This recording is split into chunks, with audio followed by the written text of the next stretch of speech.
Okay, so my name is April Lopez. Okay, Plato on Friendship and Eros. Two dialogues, the Lysis and the Symposium. In both, Socrates is the quintessential philosopher.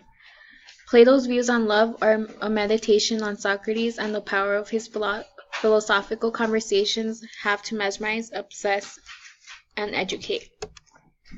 Socrates and the Art of Love. Hippothales is in love with Lysis, and he sings eulogies to Lysis. Socrates says that no skilled lover should do that.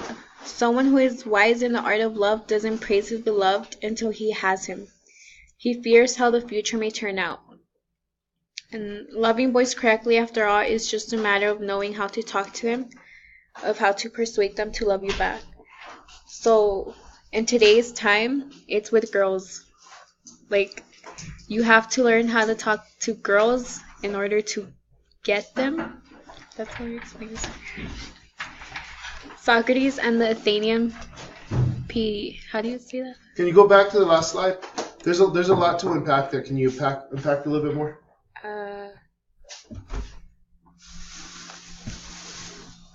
What did he talk about yesterday when it was like...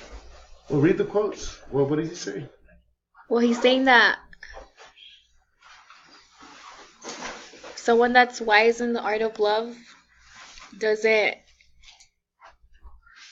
praise someone until they have them.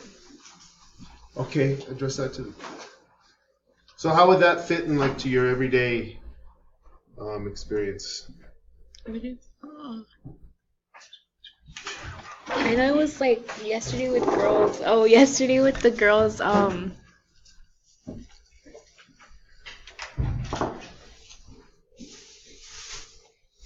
How you compliment them and like tell them nice things to get them. Is that good or bad? I mean, I need you to elaborate what he's writing about. I need you to pick this up and teach it, explain it. It's just a matter of knowing. Doesn't praise.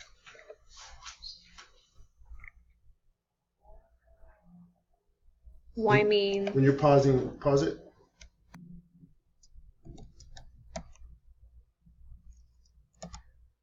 Socrates and the Athenian Pediastria. Socrates is placed in potential conflict with the norms of a peculiar Athenian social institution. Pederastia, socially regulated intercourse between an older Athenian man and a teenage boy. Alcibiades was so in love with Socrates, no general theories of love for him, just a vividly remembered story of the time spent with Socrates. The stories of all the other symposias, too, are stories on how they feel about love. So on this slide, it's saying that everyone has like different ideas about love. So if you have a negative view on love, that's what you're gonna say love is. But that's not actually what love is. That's pretty good. Okay, so go ahead and pause it. Plato knows their love stories are manifestations of their loves. They think their stories are the truth about love, but they are really love's delusions, images. Love is really two things: good Iranian love and bad pandemonic love. So it's the same thing, like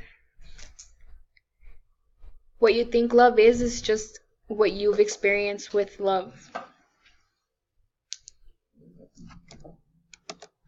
Loving Socrates. Apollodorus makes it his business to know exactly what Socrates does and says each day. Aristodemus is so far gone in his passion for Socrates that he walks barefoot like his beloved. Loving Socrates, we may infer, is a complex business, since just what someone loves in loving him is tied to that person's peculiar desires and the limits they impose on how like Socrates he can be. So this was like the state of mind you're in, like what you want from that person.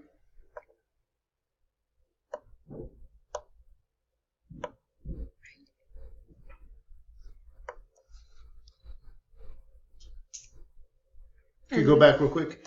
So he's just making the point that Diotima.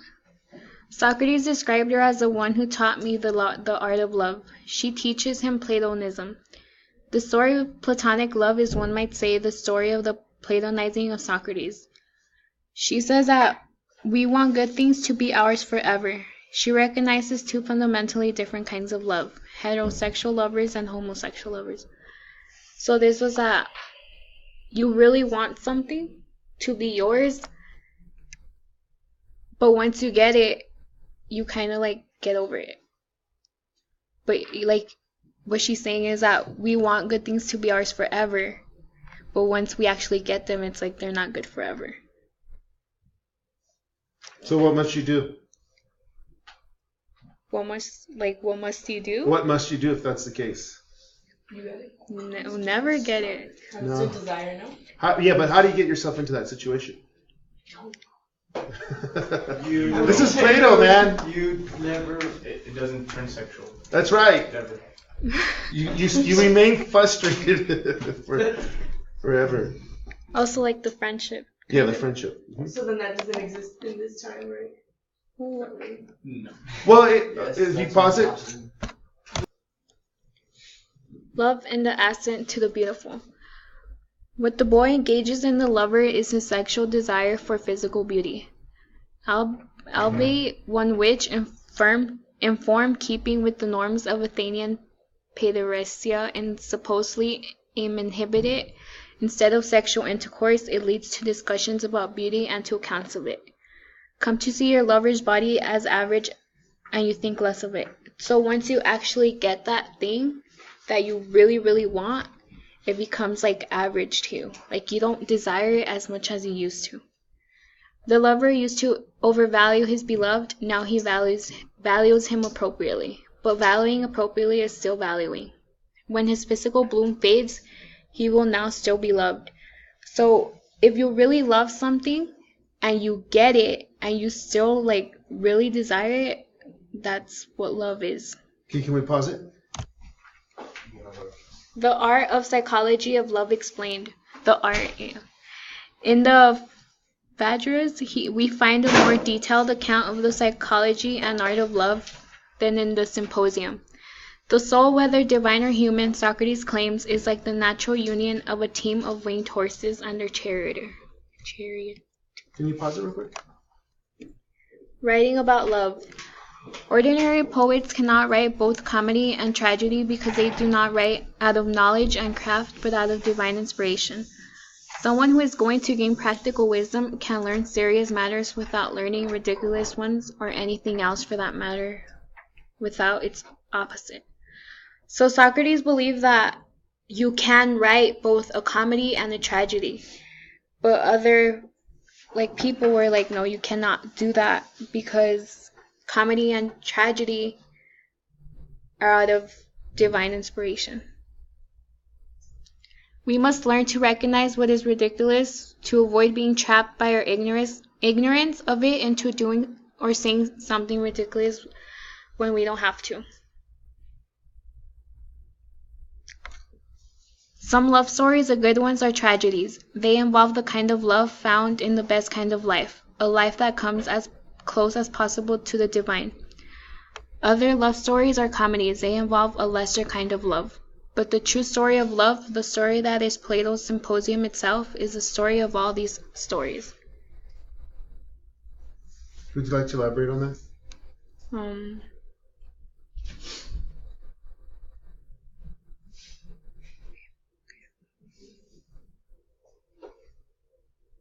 No, I don't know how to. Okay, let's pause it. Plato's reading audience. Plato broke away from the experts and sought to treat ethical problems of universal relevance and to make philosophy accessible to the public. So it's like young Plato. Like he wanted to teach people philosophy. 1, 2.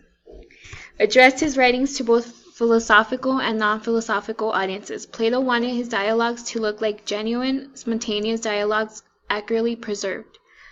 Plato begins to season his dialogues with self-contained fantastical narratives that we usually label his myths. That usually labeled his myths. His myths are meant, among other things, to make philosophy more accessible. Okay, so how would you articulate this?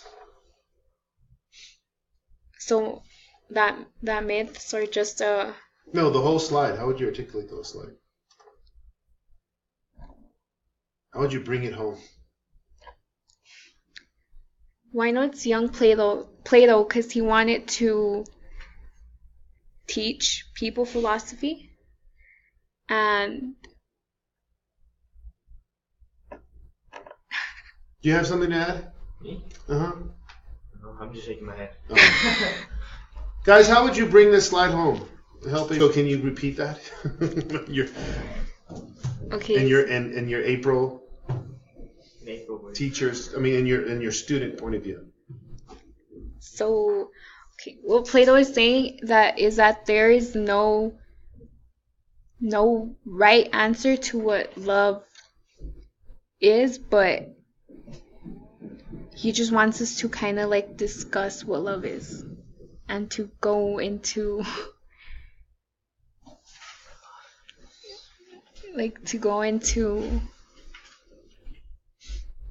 Judgment. Yeah. That's what we call critical analysis. Okay? I'm helping you with your word. Thank you. Plato's myths. Many of the myths Plato invented future characters and motives taken from traditional mythology. Sometimes it is difficult to distinguish his own mythological motives from the traditional one. They depict particular beings, deeds, places, or events that are beyond our experience. So the characters in his myths were like demons, gods. They weren't actual people like us. They were something else. Or take it out of Homer. They use a lot of Homer. Okay. Yeah, like Greek mythology. Mm-hmm. Myths as a mean of persuasion. For Plato, we should live according to what reason is able to deduce from what we regard as reliable evidence. This is what real philosophers like Socrates do. But the non-philosophers are reluctant to ground their lives on logical and arguments. They have to be persuaded. One myth of persuasion is a myth. Myth indicates inculcate. What? Oh, I don't know what I wrote there. Myth, as it is claimed in the laws, may be needed to charm one into agreement when philosophy fails to do so. Okay, pause it. Myth as a teaching tool. Plato is ready to provide whatever it takes, an image, a simile, or a myth that will help grasp what an argument failed to tell. The myth, just like an image or analogy, may be a good teaching tool. So he came up with myths so we can learn what he was trying to teach us in a more simple way. Myth and philosophy. Plato condemns the use of images in knowing things and claims that true philosophical knowledge should avoid images. He would have strong reasons for avoiding the use of myths. They are not argumentative and they are extremely visual. So yes, he created myths, but he wasn't for it. That's right. So go ahead and stop real quick.